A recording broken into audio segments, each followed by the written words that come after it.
तो गाइस आज हम फाइनली सर्वाइव करने वाले हैं 1000 days in ocean only world in Minecraft hardcore. और ये वाला जो वर्ल्ड है वो मेरा सबसे प्यारा वर्ल्ड है और इसमें हमने पहले से ही सर्वाइव कर चुके हैं 900 डेज और उन 900 डेज में हमने यहाँ पे बहुत कुछ बना रखा है।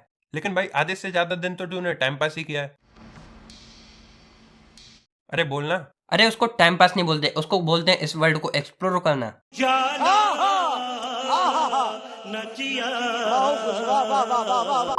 और गाइस आज भी मुझे वो दिन याद है जब हम इस वर्ल्ड में सबसे पहली बार आए थे और हम पे कुछ भी नहीं था और हम दर दर भटक रहे थे, लेकिन अब हम पे सब कुछ है। हम चाहे तो इस वर्ल्ड में कुछ भी कर सकते हैं। और गाइस इस वाली वीडियो में मैं मारने वाला हूँ वेदर को नॉर्मल तरीके से सबसे पहली बार। तो क्या मैं सर्वाइव कर पाऊंगा ये 1000 डेज या फिर उससे पहले अपनी जर्नी एंड हो जाएगी और हम कभी 1000 डेज सर्वाइव ही नहीं कर पाएंगे। ये तो वीडियो में आगे मालूम पड़ेगा, तो वीडियो को एंड तक जरूर देखना। और हाँ गाइस इस वाली वीडियो को मैं लाइक एम रख रहा हूँ 25K लाइक्स। मालूम है थोड़ा सा ज्यादा है, लेकिन तुम लोग तो करवा ही दोगे ना। तो यार बिना टाइम वेस्ट किए वीडियो को करते हैं स्टार्ट।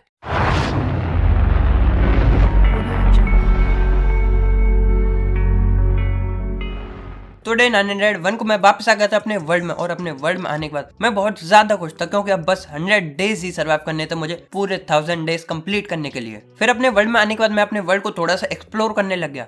एक्सप्लोर ये फंस गया। और अपने वर्ल्ड को एक्सप्लोर करते करते मैं आ गया था इस कैसल पे जिसको मैं इस एपिसोड में पूरा करने वाला हूँ और बहुत ही ज्यादा ऑसम कैसल बनाने वाला हूँ। उसके बाद बिना टाइम वेस्ट किए मैं आ गया था अपने ट्री फार्म पे थोड़ी सी वुड कलेक्ट करने। देख रहे हो कितना कम टाइम वेस्ट करता हूँ मैं, डायरेक्ट काम की बातें ही करता हूँ।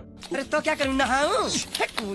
तो मैं इस ट्री फार्म से बहुत सारी वुड कलेक्ट करने लग गया। तो मैंने इस ट्री फार्म से बहुत सारी वुड कलेक्ट कर ली। उसके बाद मैं चला गया अपनी माइन में स्टोन कलेक्ट करने। तो H2 के बीकन के साथ मैंने यहाँ से बहुत सारा स्टोन भी कलेक्ट कर लिया और फिर मैं चला गया था अपने नेदर पोर्टल के अंदर और पहुंच गया था नेदर वर्ल्ड में। और नेदर वर्ल्ड में जाते ही मैं पहुंच गया था क्रिम्सन वाली और रेड वाली बायोम में। और यहाँ से मैंने बहुत सारे ये वाले रेड कलर के और ये वाले ब्लू कलर के ब्लॉक्स कलेक्ट कर लिए। अब मुझसे नाम मत पूछना बस। और उसके बाद मैं वापस आ गया था ओवरवर्ल्ड और ओवरवर्ल्ड आने के बाद मैंने ये रेड कलर के बहुत सारे ट्री ग्रो किए और ग्रो करने के बाद इन सबको काट दिया और यहाँ से मैंने बहुत सारी रेड कलर की वुड कलेक्ट कर ली। और फिर मैं वापस चला गया नेदर और नेदर गया था मैं इस बार क्वार्ट्स कलेक्ट करने। तो यहाँ से मुझे जितना भी क्वार्ट्स मिला सारा कलेक्ट कर लिया, जिससे मुझे बहुत सारा एक्सपी भी मिला और क्वार्ट्स तो मिला ही। और क्वार्ट्स कलेक्ट करने के बाद मैं यहाँ से ब्लैक स्टोन भी कलेक्ट करने लग गया क्योंकि जो मैं बनाने वाला हूँ उसके लिए ब्लैक स्टोन भी काम आएगा। तो यहाँ से मैंने बहुत सारा ब्लैक स्टोन भी कलेक्ट कर लिया और उसके बाद मैं वापस आ गया था ओवरवर्ल्ड और जो मैं बनाने वाला था उसके लिए मैंने सारा सामान कलेक्ट कर लिया था। उसके बाद मैं गया अपने विलेजर हॉल और विलेजर हॉल से सारे बेड मैंने यहाँ से तोड़ लिए और फिर मैं चला गया ट्रेडिंग हॉल और सारे विलेजर्स के लिए मैंने यहाँ पे बेड लगा दिए। और फिर मैंने यहाँ से 2 विलेजर पकड़े और उनको लेके चलने लग गया मैं अपने विलेजर हॉल, क्योंकि मैं पता नहीं कितने एपिसोड से बोल रहा हूँ कि अपने विलेजर हॉल को सही कर दूंगा। क्योंकि ये विलेजर हॉल मैंने बहुत ज्यादा मुश्किल से बनाया था, जब मुझ पर कुछ सामान भी नहीं था तब भी मैंने इतना बड़ा विलेजर हॉल बनाया था अपने विलेजर्स के लिए। तो अब इसको खराब कैसे कर सकता हूँ, और ये देखने में भी तो कितना प्यारा लगता है। तो मैं उन दोनों विलेजर्स को वहां पे ले गया और उनको वहां पे सुला दिया मैंने और अगली सुबह होते उनको जॉब्स भी दे दी और थोड़ा सा खाना भी दे दिया जिससे वो ब्रीडिंग कर सके। और फाइनली बहुत टाइम बाद ही ब्रीडिंग भी करने लग गए, क्योंकि यहाँ पे मैंने बहुत बार ब्रीडिंग कराने की कोशिश करी लेकिन ये ब्रीडिंग करते ही नहीं है। तो शायद वो बेड लिंकिंग वाली प्रॉब्लम होती होगी। तो अब तो बेड लिंक कर ही दिए तो अब ब्रीडिंग भी होने लग गई, यानी अब छोटे छोटे नन्हे मुन्ने विलेजर्स भी आ सकते हैं यहाँ पे। उसके बाद मैं चला गया अपने मॉ फार्म और वहां से स्ट्रिंग्स लेके मैंने वूल बना ली और फिर वहां से गन पाउडर ले लिया और शुगर केन फार्म में आके मैंने अपने लिए बना लिए थे बहुत सारे रॉकेट, क्योंकि वर्ल्ड को एक्सप्लोर भी तो करना होता है। बंद करो हाथ जोड़ के मैं।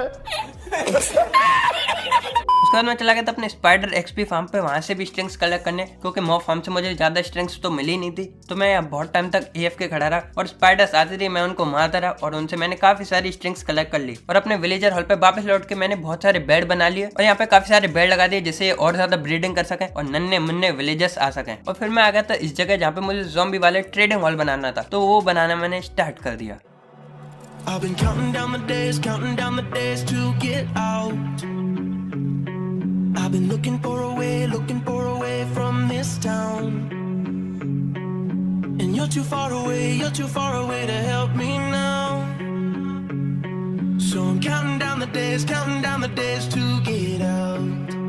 'Cause I need to learn to forget everything that drags me down. I need to forget everything inside me now. Full speed ahead, far from the end. So I'm full speed ahead. और ये देखो guys अपना beautiful सा trading hall जो कि देखने में बहुत ज्यादा बढ़िया लग रहा है। जब हम इसके अंदर जाते हैं तो इसकी दोनों साइड बस विलेजर्स ही विलेजर्स हैं और सबके पास अलग अलग जॉब्स हैं और हम चाहें तो ये लीवर दबा के इनको नीचे भी पहुंचा सकते हैं जहाँ से ज़ॉम्बी बन के वापस आ जाएंगे और हम इनको नॉर्मल विलेजर बना के कम सामान में अच्छी ट्रेडिंग कर सकते हैं। और ये मैंने 2 फ्लोर का बनाया जिसमें दूसरी वाली जो फ्लोर है वो नॉर्मल वाली फ्लोर है जहाँ पे हम ज़ॉम्बी विलेजर नहीं बना सकते, बस नीचे वाली में ही बना सकते हैं। और जो अपना ये वाला विलेजर था जिससे हम अनलिमिटेड ट्रेडिंग कर सकते थे और बहुत सारे एमरल्ड ले सकते थे, तो पिछले वाले एपिसोड में मैंने इससे गलती से असली वाली ट्रेडिंग कर ली बिना प्रेशर प्लेट पे आए और इसका लेवल इंक्रीज हो गया जिससे मैं इससे अनलिमिटेड ट्रेडिंग नहीं कर सकता। तो अब इसका ज्यादा फायदा नहीं रहा, इसलिए मैंने वो वाला ट्रेडिंग हॉल बनाया है। और इसके बाद मैं वापस चला गया नेदर के अंदर थोड़ा सा सामान कलेक्ट करने अपने नए फार्म के लिए। और नेदर में जाते ही मैं यहाँ पे कलेक्ट करने लग गया मैग्मा ब्लॉक, क्योंकि मैग्मा ब्लॉक से मैं बनाने वाला था एक गोल्ड फार्म। अब मैग्मा ब्लॉक का कुछ ऐसा सीन है ना कि मैग्मा ब्लॉक के ऊपर बस मैग्मा स्पॉन हो सकते हैं या फिर पिगलिन स्पॉन हो सकते हैं और उन पिगलिन से हम बना सकते हैं गोल्ड का फार्म। तो मैं नेदर में बहुत सारे मैग्मा ब्लॉक कलेक्ट करने लगा और बहुत ज्यादा मुझे आसानी से बहुत सारे मैग्मा ब्लॉक मिल गए और मुझे तो पता ही नहीं चला कि कलेक्ट करते करते कब मैंने एक पूरा शेल्कर बॉक्स भर दिया मैग्मा ब्लॉक से। और इतने सारे मैग्मा ब्लॉक कलेक्ट करने के बाद मैं वापस आ गया था अपने ओवरवर्ल्ड और ओवरवर्ल्ड आने के बाद मुझे याद आया कि इस फार्म को बनाने के लिए चाहिए टर्टल एग। तब भाई मैं बहुत ज्यादा खुश हो गया, पता है क्या, अभी बताता हूँ। तो अपने बेस से मैं उड़ के चला गया ओशियन मॉन्यूमेंट की तरफ बहुत दिनों बाद, पता नहीं आखिरी बार कब देखा था ये ओशियन मॉन्यूमेंट। तो यहाँ पे मैंने एक फार्म बना रखा था जिससे एक्सपी मुझे मिलती है और इस फार्म के पीछे मैंने बंद कर रखे थे 2 टर्टल। हाँ गाइस उस टाइम की मेहनत अब काम आ गई, अब मैं इनसे टर्टल एग कलेक्ट कर सकता हूँ। तो मैंने सोचा इन दोनों टर्टल की ब्रीडिंग अपने बेस पे करा देंगे तो उनको वहां तक ले जाने के लिए बोट तो काम आएगी नहीं, तो वहां तक एक रेलवे ट्रैक ही बिछा देंगे। तो मैं वापस आ गया अपने बेस पे और फिर मैं चला गया था नेदर के अंदर। और नेदर के अंदर जाते ही मैं यहाँ पे गोल्ड कलेक्ट करने लग गया क्योंकि नेदर में बहुत आसानी से गोल्ड मिल जाता है बहुत सारा। तो मैंने यहाँ से बहुत सारा गोल्ड कलेक्ट कर लिया और तभी देखो मेरे साथ क्या हुआ, ये घास मुझको मार नहीं थी और मैं इसके अंदर घुस गया और अंदर घुस के मजे करने लग गया। तो भी ये घास मुझे मार नहीं पा रही थी और फिर मैं वापस आ गया था ओवरवर्ल्ड। और ओवरवर्ल्ड आने के बाद मैंने यहाँ पे बहुत सारी पावर्ड रेल बना ली और बहुत सारी नॉर्मल रेल बना ली और फिर मैं अपने घर से रास्ता ले जाने लग गया उन टर्टल्स के पास। फिर मैंने सोचा वहां तक ये रेलवे ट्रैक ले जाते तो जन्म बीत जाएंगे, हम वहां पे भी तो ब्रीडिंग करा सकते हैं।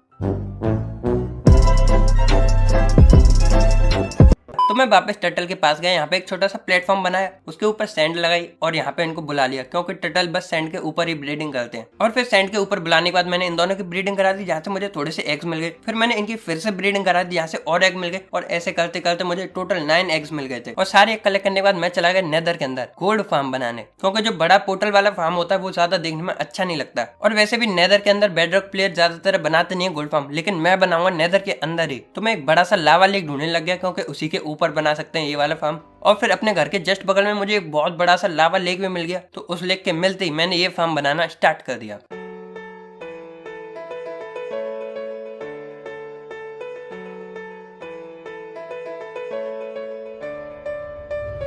I know the air I'm breathing, it's no good for my lungs. I do this every season, I hate when summer comes. I fall into a trap that I made by myself, oh, and I always do the wrong thing.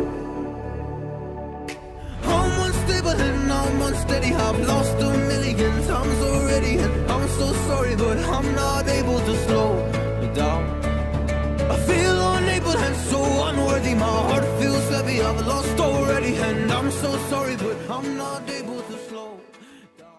और guys ये देखो अपना नया gold farm, ये अभी तो मैंने just एक टावर बनाया, अगर मैं चाहूँ तो इसके 4 टावर भी बना सकता हूँ जहाँ से मुझे और बहुत सारा गोल्ड मिल सके। और अभी मैं इस पे ज्यादा टाइम AFK भी नहीं रहा और ये देखो इसमें कितना सारा गोल्ड ऑलरेडी आ चुका है, मतलब ये फार्म एकदम तगड़ा काम करने वाला है। तो यहाँ से सारा गोल्ड कलेक्ट करने के बाद मैं वापस लौट गया था अपने ओवरवर्ल्ड। और ओवरवर्ल्ड जाने के बाद मैंने सबसे पहले थोड़े से रॉकेट बनाए क्योंकि अभी मेरे सारे रॉकेट खत्म हो गए थे।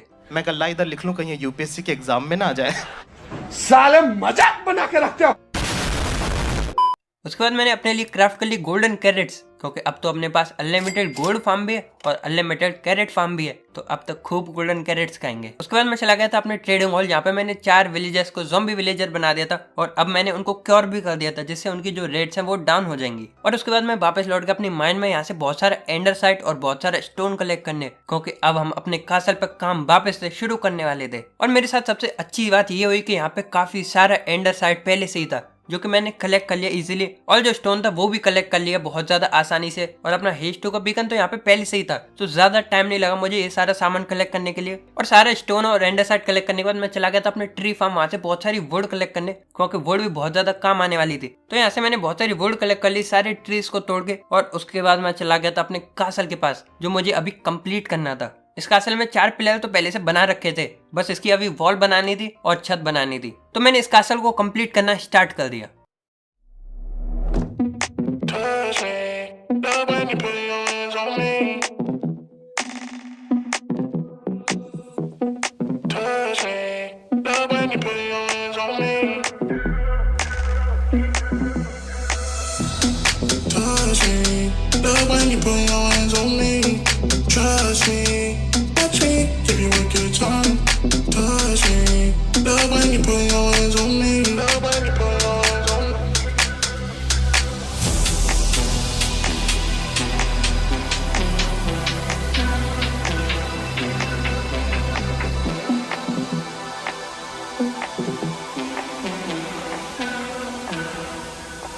Give you a good time.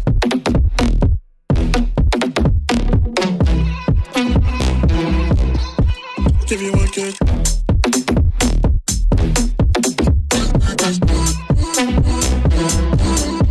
Give you a good time. और गाइस ये देखो कितना प्यारा लग रहा है अपना कासल। इतना टाइम हमने इसको बनाने में लिया था, लेकिन भाई अब लग रहा है ना बहुत ज्यादा अमेजिंग ये कासल।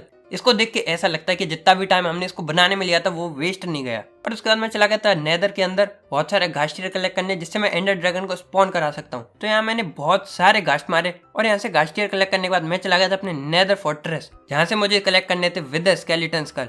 फिर अपने नेदर फोर्ट्रेस में पहुंचने के बाद मैं थोड़ा सा AFK रहा। उसके बाद यहाँ पे जितने भी विदर स्केलेटन स्पॉन हुए थे उनको मार दिया, और फिर AFK रहा। और यही साइकिल करते करते एक टाइम ऐसा है जब यहाँ पे बहुत सारे विदर स्केलेटन को मैं मार चुका था, और उनमें से एक ने ड्रॉप भी कर दिया था अपने स्कल। लेकिन स्पिगलिन को देखो कैसे मेरा विदर स्केलेटन का स्कल लेके जाने वाला था, लेकिन मैंने इसको भी मार दिया और इससे पहला स्कल कलेक्ट कर लिया।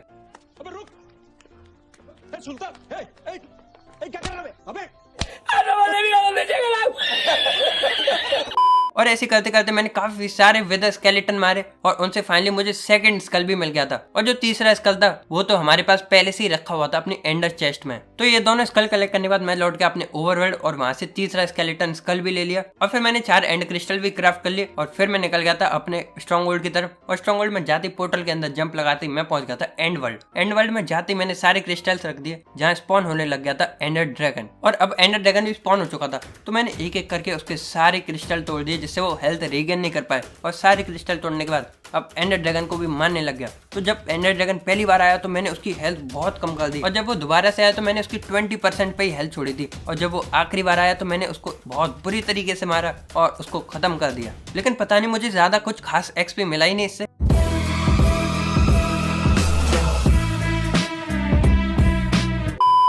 और फिर मैं आ गया था अपने ओवरवर्ल्ड, और ओवरवर्ल्ड आने के बाद ये जो मेरा डायमंड वाला बीकन था मैंने पूरा तोड़ लिया, क्योंकि अब मैं मारने वाला था विदर को। और विदर को मारने के लिए कम से कम बीकन की पावर्स तो होने ही चाहिए अपने पास। और फिर ये पूरा बीकन तोड़ने के बाद ये मैंने लगा दिया माइन के अंदर, जहाँ से मुझे बीकन की भी पावर मिल सके विदर को मारते टाइम। तो ऊपर जितने भी बीकन थे मैंने उनको एक्टिवेट कर दिया, जिससे मुझे कोई ना कोई पावर तो मिल ही जाएगी जब इनकी रेंज में आऊंगा। और मेरे पास काफी सारे पोर्शन तो रखे ही थे, तो वहां से मैंने काफी यूजफुल पोर्शन ले लिए और अपने लिए थोड़े से गोल्डन एप्पल भी बना लिए। और फिर मैं चला गया था अपने माइन के अंदर, और माइन के अंदर 2 बीकन थे, तो एक में मैंने लगा दिया रीजनरेशन और दूसरी वाली में लगा दी स्ट्रेंथ 2। और मुझे बहुत ज्यादा हेल्प मिलने वाली थी इस रीजनरेशन और स्ट्रेंथ 2 वाले बीकन से। फिर मैंने जल्दी से नाइट विजन का पोर्शन लिया और स्पॉन करा दिया विदर को, और फिर मेरे सामने विदर स्पॉन होने लग गया। लेकिन मुझे डर लग रहा था कहीं मैं इस 1v1 की पहली बार फाइट में विदर से मर ना जाऊं, क्योंकि मैंने आज तक कभी विदर को डिफीट नहीं किया 1v1 की फाइट में। और थोड़ी देर में विदर स्पॉन हो चुका था, और विदर स्पॉन होते ही बहुत सारा धमाका करने लगा। लेकिन मैं अपनी बो से उसको बहुत ज्यादा डैमेज भी देने लग गया, और स्टार्टिंग में मैंने अपनी बो से उसको काफी सारा डैमेज दे दिया था, और फिर उसके पास जाके शॉर्ट से भी डैमेज देने लग गया। लेकिन उसने मेरे ऊपर अपना इफेक्ट चढ़ा दिया, तो मैं थोड़ा सा पीछे आया और अपनी हेल्थ रीगेन करके उसके वापस गया, और उसके वापस जाते फिर से मैं बो से डैमेज देने लग गया उसको। और बो की वजह से उसकी हेल्थ काफी ज्यादा लो हो चुकी थी और अभी मैं उसको लगातार डैमेज दिए जा रहा था, तभी वो अचानक से नीचे आ गया क्योंकि उसकी हेल्थ आधी हो चुकी थी और उसने काफी सारे विदर स्केलेटन भी स्पॉन कर देते। मैंने सबको मारा और फिर विदर को अपनी स्वॉर्ड से डैमेज देने लग गया जो कि बहुत ज्यादा था और बहुत ही कम टाइम में मैंने उसको बहुत सारा डैमेज दे दिया, लेकिन मेरी भी हेल्थ बहुत ज्यादा स्पीड से जाने लग गई और तभी मैंने उसको एक आखिरी शॉट मारी और विदर हो चुका था खत्म और उससे मुझे मिल गया था नेदर स्टार। मुझे तो अपनी आंखों पे यकीन नहीं आ रहा था कि मैंने विदर को मार दिया 1v1 फाइट में और ये मेरा पहला ट्राई था जब मैं विदर को मार रहा था खुद से। और अब फाइनली विदर खत्म हो चुका था और मैं अंदर से ना सच में बहुत ज्यादा खुश था। मुझे डर लग रहा था स्टार्टिंग में कहीं मैं खत्म ना हो जाऊं 1000 डे से पहले ही, वरना बहुत ज्यादा बेइज्जती हो जाती मेरी तो। और अब विदर खत्म हो चुका था तो मुझे बीकन के इफेक्ट की जरूरत नहीं थी, तो सारे बीकन के इफेक्ट मैंने बंद कर दिए और उसके बाद बना लिया एक बीकन जो मुझे नेदर स्टार मिला था इस वाले विदर से। और ये वाला बीकन सबसे खास बीकन था क्योंकि इस बार मैंने खुद से मारा था विदर को। और फिर मैं चला गया अपने ट्राइडेंट फार्म पे अपने सारे टूल्स और आर्मर को रिपेयर करने और यहाँ से मैंने सारे अपने टूल्स और आर्मर रिपेयर कर लिए। और यहाँ देखो भाई कितने सारे ट्राइडेंट है मेरे पास। लोगों को ट्राइडेंट की कमी होती है, मैं तो ट्राइडेंट की दुकान लगा सकता हूँ। और फिर मैंने यहाँ पे जितनी भी कॉपर थी सारी कलेक्ट कर ली और उनके बना लिए कॉपर के ब्लॉक और फिर स्टोन कटर की हेल्प से मैंने कट कॉपर के ब्लॉक बना लिए और ट्राइडेंट फार्म का जो प्लेटफॉर्म था उस जगह पे मैंने ये सारे ब्लॉक लगा दिए। और देखो काफी सारे ब्लॉक में तो पहले से काई लग चुकी है, अब देखेंगे पूरी काई लगने के बाद ये कैसे लगते हैं। और फिर मैं चला गया ट्रेडिंग हॉल और जिन विलेजर्स को मैंने ज़ॉम्बी विलेजर बनाया था उनने अपनी रेट्स बहुत ज्यादा डाउन कर दी, तो मैंने उनको फिर से ज़ॉम्बी विलेजर बनाने के लिए रख दिया। और जब मैं उनको क्योर कर रहा था तब मैंने देखा कि मेरे पास गोल्ड पूरा खत्म हो चुका है गोल्डन एप्पल बनाने के लिए और बिना उसके इस वाले विलेजर को क्योर भी नहीं कर सकते। और फिर मैं नेदर जाने लगा, लेकिन तभी मैंने देखा मेरे नेदर पोर्टल के जस्ट बगल में एक आयरन गोलम नेचुरली स्पॉन हुआ है। ये मेरे विलेजर हॉल की वजह से हुआ है क्योंकि वहाँ पे इतने सारे बेबी विलेजर अभी पैदा हुए हैं, तो उनकी रक्षा करने के लिए एक आयरन गोलम भी तो होना। लेकिन गोपाल तू बहुत अच्छा है, तुझे कोई रॉड से नहीं मारेगा। तू चल मैं तुझे खाना खिलाता हूँ। खाना बनाया? पतला हो गया तू।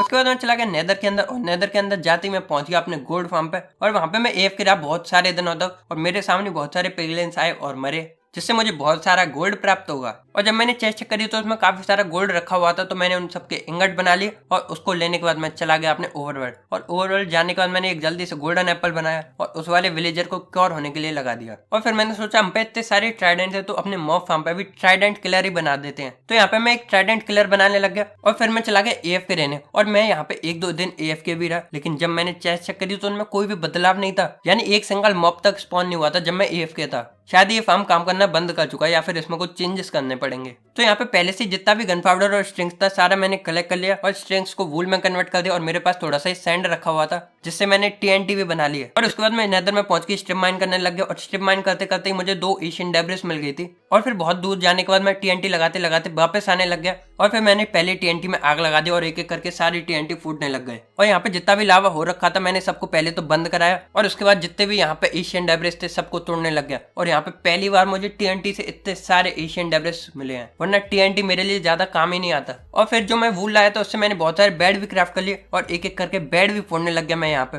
और भाई बेड का तो तुम्हें पता ही है, मुझे बेड से बहुत ज्यादा आसानी से मिल जाती है एशियन डेब्रिस, तो मैंने यहाँ पे बहुत सारे बेड फोड़े और उनसे एशियन डेब्रिस तो मिल नहीं थी, तो मैंने यहाँ से बहुत सारी एशियन डेब्रिस भी तोड़ ली और टोटल मुझे 33 एशियन डेब्रिस मिली थी, जिसको लेके मैं वापस लौट के ओवरवर्ल्ड और उनको स्मेल्ट करने के लिए लगा दिया। और फिर मैंने क्राफ्ट कर लिए 8 नेदरराइट के इंगट और 2 नेदरराइट के इंगट पहले से ही रखे हुए थे, तो एक पूरा ब्लॉक बना लिया मैंने और उस ब्लॉक को लगा दिया इस वाले बीकन पे, जो कि पूरा नेदरराइट का बीकन में बनने वाला है, पर टाइम उसको बहुत ज्यादा लगेगा। और फिर मैंने अपने विलेजर्स से बहुत सारा पोक चॉप ले लिया और उसी के साथ मैंने कंप्लीट कर लिए थे 1000 डेज। और ये 1000 डेज की जर्नी ना बहुत ज्यादा ऑसम रही, जहाँ पे स्टार्टिंग में मुझ पर कुछ भी नहीं था और अभी मुझ पे हर तरीके के फार्म है और इतने सारे ट्रेडिंग हॉल और विलेजेस हैं जिससे मैं कुछ भी ट्रेड कर सकता हूँ और कुछ भी पाने के लिए मुझे ज्यादा मेहनत ही नहीं करनी पड़ती। और एंडर ड्रैगन को तो मैं ऐसे ही मार आता हूँ और इस बार तो मैंने विदर को भी मार दिया 1v1 फाइट में, जो कि मैंने पहली बार किया किसी भी वर्ल्ड में। और अगर इसी के साथ साथ अगर आपको ये 1000 डेज की जर्नी पसंद आई तो इस वीडियो को लाइक कर देना और चैनल को भी सब्सक्राइब कर देना। तो बस चलिए मिलते हैं अगली वीडियो में, जब तक के लिए गुड बाय।